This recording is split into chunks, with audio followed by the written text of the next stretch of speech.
The federal legislative branch houses the Congress, which is made up of the House of Representatives and the Senate. Their main job is to create laws, though they are also in charge of declaring war. In order to pass legislation, a bill has to be introduced to Congress, which is then sent to a subcommittee that can amend, reject, or accept the bill. If the subcommittee accepts, it enters Congress where they debate and vote. If it passes in both houses, it goes to the president, who can then veto or pass it.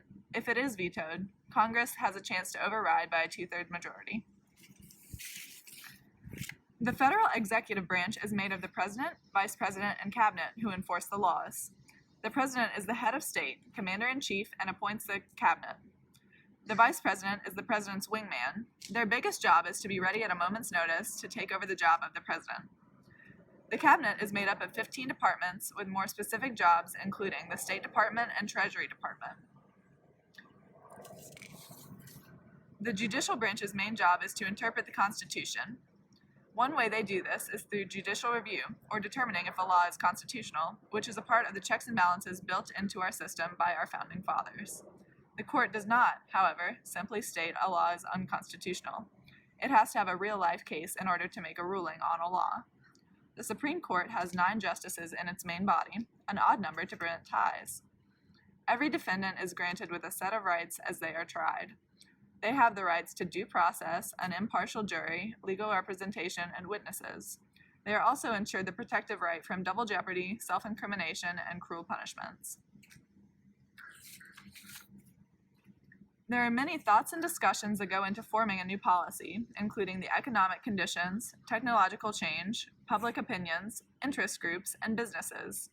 If the economy cannot support the change that is looking to be made, then it cannot be implemented successfully, so it will most likely be put off until it can be supported. One way it can go from unrealistic to doable is if a new technological change makes it cheaper or easier. When this happens, the public will usually pressure the government into forming a new policy around it. The public also has a say, though mostly seen through voting. They can also be heard by speaking up through protests or simply writing a letter to their senator. Interest groups are formed to make the public opinion carry more weight and could be businesses, labor unions, and lobbies. They typically support specific activities and ask for certain changes for that activity. Businesses can be individual or associations and have the same goal of interest groups, to make the public opinion heard. The businesses also add input about the business and economic side of the discussion. Some outcomes of a policy being put into place would be a law or a program. For example, the Endangered Species Act was a policy that resulted in a program for the conservation of threatened and endangered plants and animals, as well as their habitats. This was also seen with the ADA, or Americans with Disabilities Act.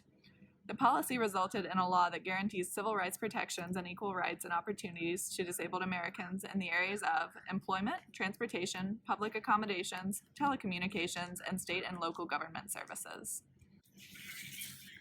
The U.S. is a market economy, meaning that everything is determined by supply and demand. In the U.S., the Federal Reserve Bank is what directs economic policy. Looking at the current political election in regards to economics, Donald Trump and Hillary Clinton have 2 very different perspectives on how to better the current economy.